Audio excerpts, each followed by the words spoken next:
We're all in business for a reason. The problem that so many small business owners have is they go in 10 million different directions, not really sure which way to go. Listen as your team of experts, Jennifer Glass and Patricia Reszetylo, go through what you need in your business to really make it stand out and benefit you. Because it's the bottom line that matters. Hello and welcome to another episode of It's the Bottom Line That Matters podcast, where we are dedicated to your success. On our show today, we are going to be talking about managing your accounts payable. But before we do that, if you are a returning listener, thank you so much for continuing to be with us. And if this is your first time checking us out, thank you so much for trying at least to spend a little bit of time with Patricia and me as we hope that we can impart a little bit of wisdom your way. So, as I said, today we're going to be talking about managing your accounts payable. What do we mean by that? In any business, when we talk about accounts payable, there's so much that is involved, so much that we really need to be understanding because these are bills that we as the business have that we have to pay.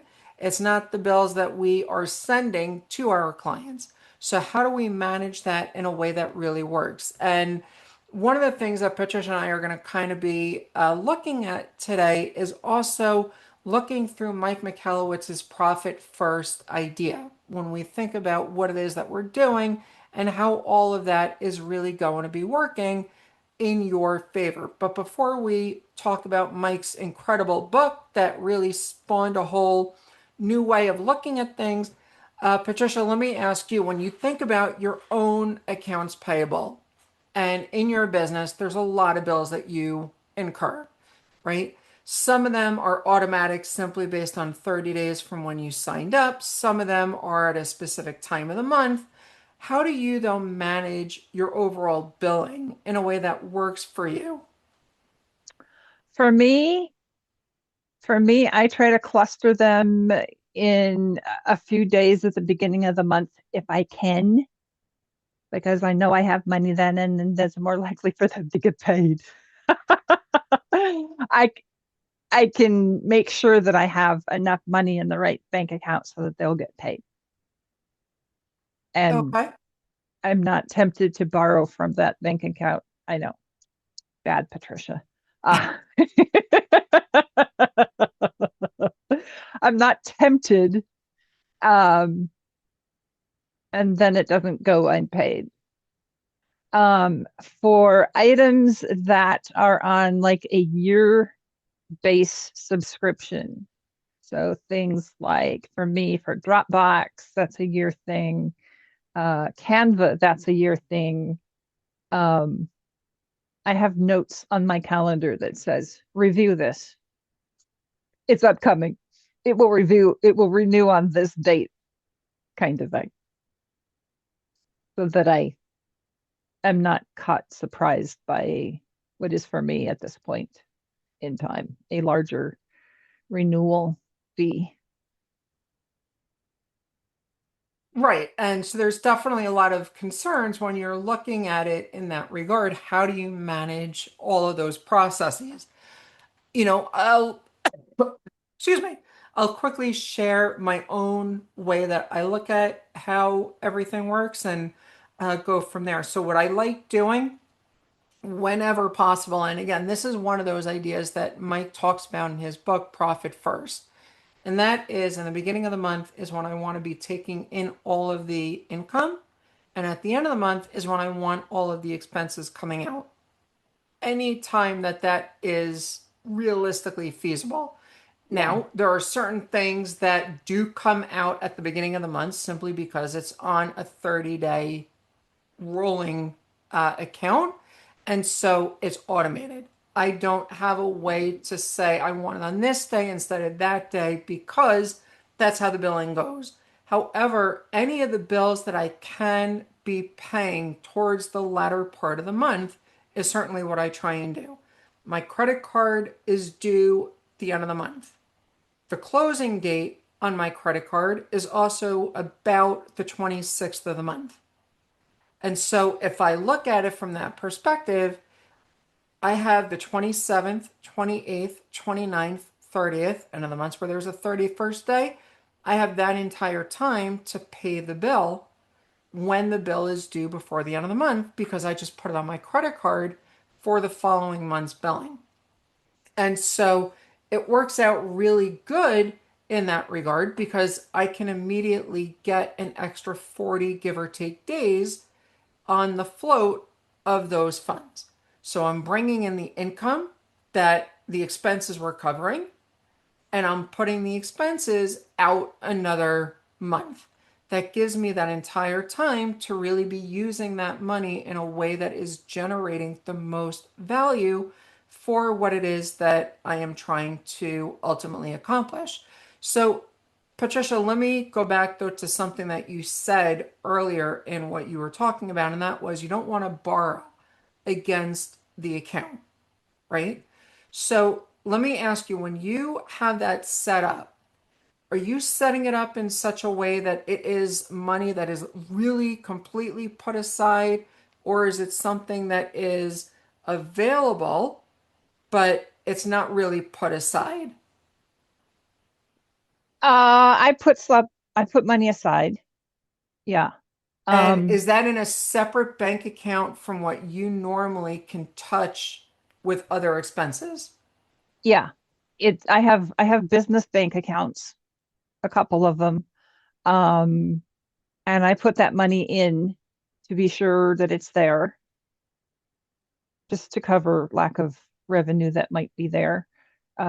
Owner equity, right?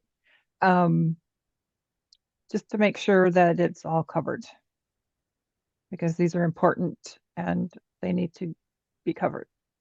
So, Of course, the bills are always important to be uh, covered because you don't want the service being turned off for not paying whatever that bill is. But if I reframe the question, and the reason I'm asking, right, and again, I'm borrowing Mike's idea here in terms of the separate bank accounts.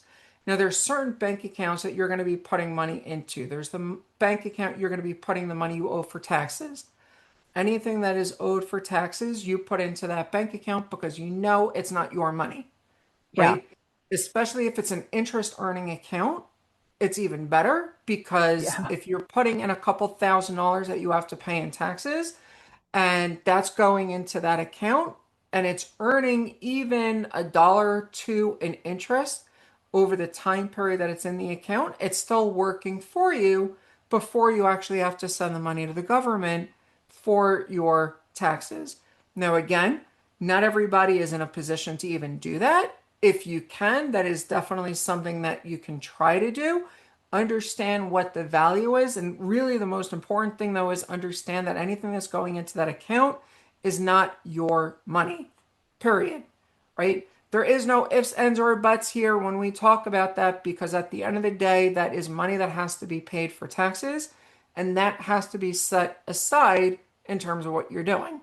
Going yeah, back though to the profit and everything else that is remaining after you take out the expenses of the business and you take out the taxes and things along those lines, that then becomes something else you can potentially put into another account where maybe what you're doing is you're taking 10% out of everything that comes in and you're putting it into that account.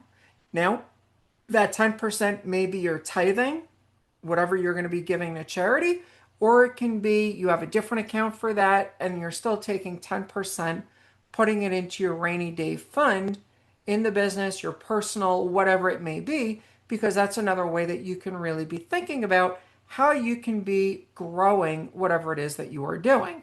Again, not everyone can do that, but we are talking in the event that you are in a position to do so, that is something that can potentially work for you.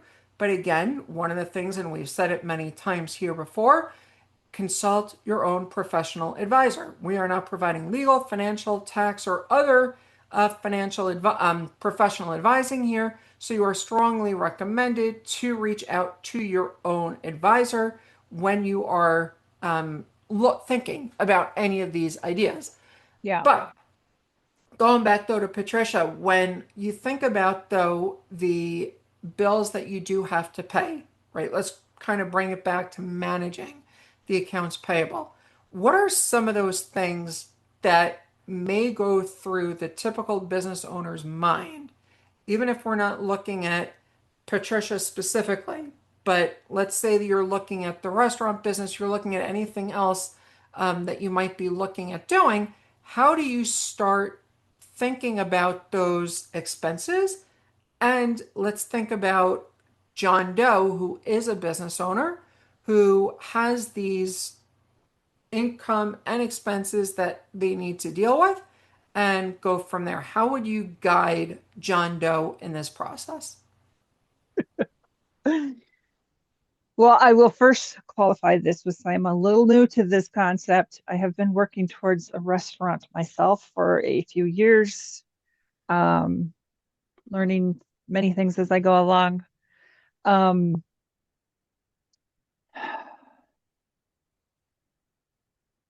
in operating a restaurant, the first things that come to mind are overhead. You know, get that electric bill paid, get the utilities paid, get the employees paid. Uh, Ordering more food. We have to, have more inventory to sell.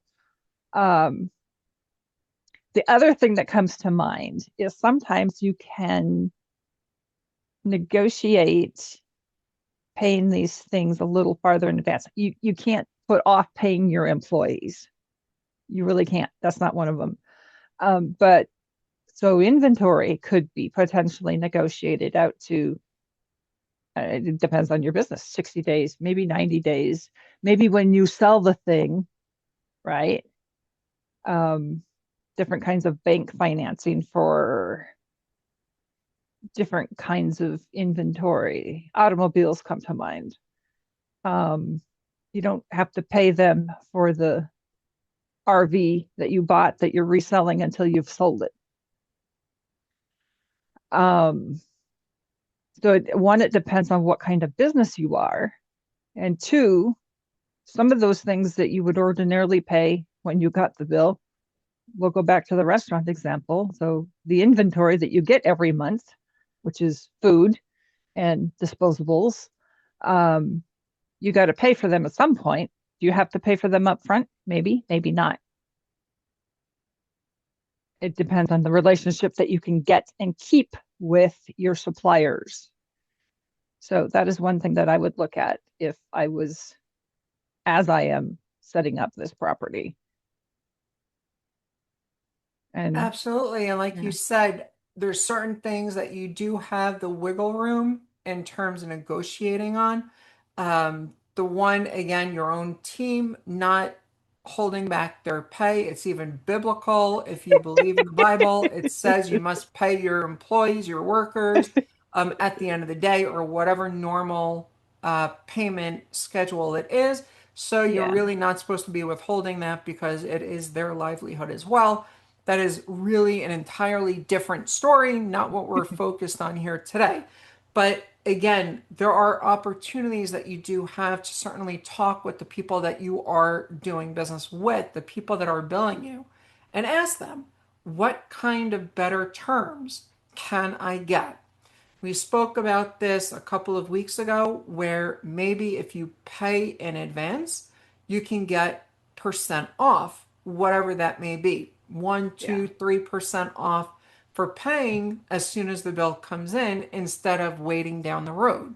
Or if you can negotiate 60, 90, or better terms, that can be something that can be beneficial for you as well. When you're dealing with governments, when they pay you, typically have a long payment cycle too. You might get a PO from a government that can be as much as 6 months from when the bill is sent. Now, that's not every single bill is going to be 180 days, and it's not saying that some won't be more than 180 days, but it can be on average up to about 6 months, depending on the particular government. Is it federal, state, local, regional, whatever it may be? All of these are going to have their own different terms, and some nonprofits even have different terms.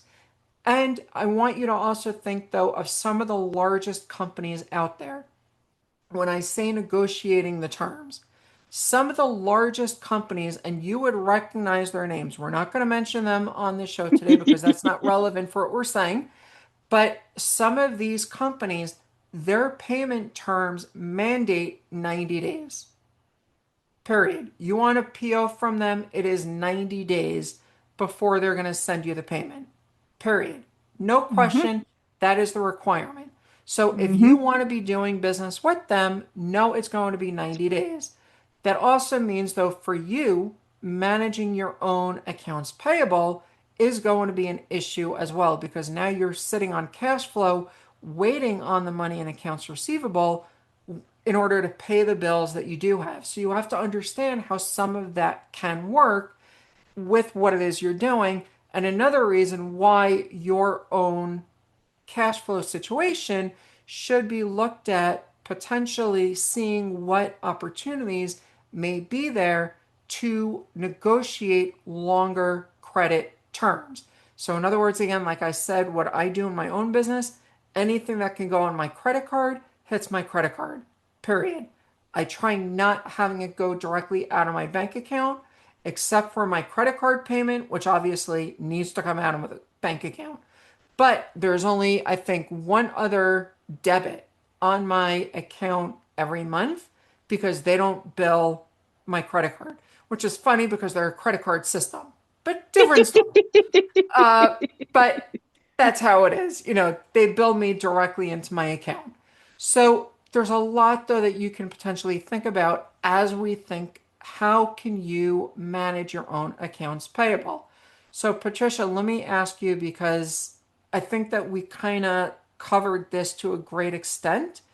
But if you were going to give one more piece of wisdom or you were going to wrap up the conversation, how would you wrap up our conversation? I would suggest negotiating as long as far out. Let me rephrase what I'm saying. I would suggest negotiating terms that are as far out as possible for you for your payment out and as close in as possible for them to pay you. Yeah. Yes. And again, going back to Mike Michalowicz's profit first, profit in the beginning of the month, expenses at the end of the month, whenever possible in that regard.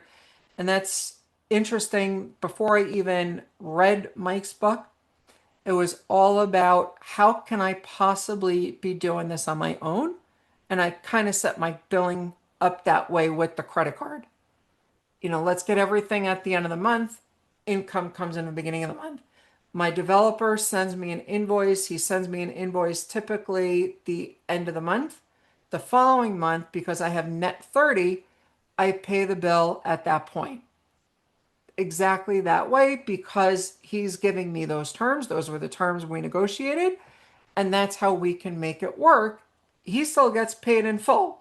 I just have 30 days to pay it, so it allows me to pay it after my closing date on the credit card, and then it goes into the following month's bill. So if somebody bills me, as an example, January 28th, I now have until around March 20th to actually pay that bill. So you see how you've got a significant amount of additional time to actually be dealing with the cash that came in. So, on that note, this has been another episode of It's the Bottom Line That Matters. And until next time, here is to your success. Thanks so much for listening to another amazing episode of It's the Bottom Line That Matters podcast. We're all about helping the small business community grow and reaching as many people as we can. And the algorithms on the podcast programs love reviews. So if you loved what you just heard, consider leaving us a review. And even if you don't, I'm sure you already did, but consider sharing our episodes and our podcast with your friends and colleagues. Sharing is caring, and here's to your success. Thanks so much, and have a wonderful day. It's the bottom line that matters.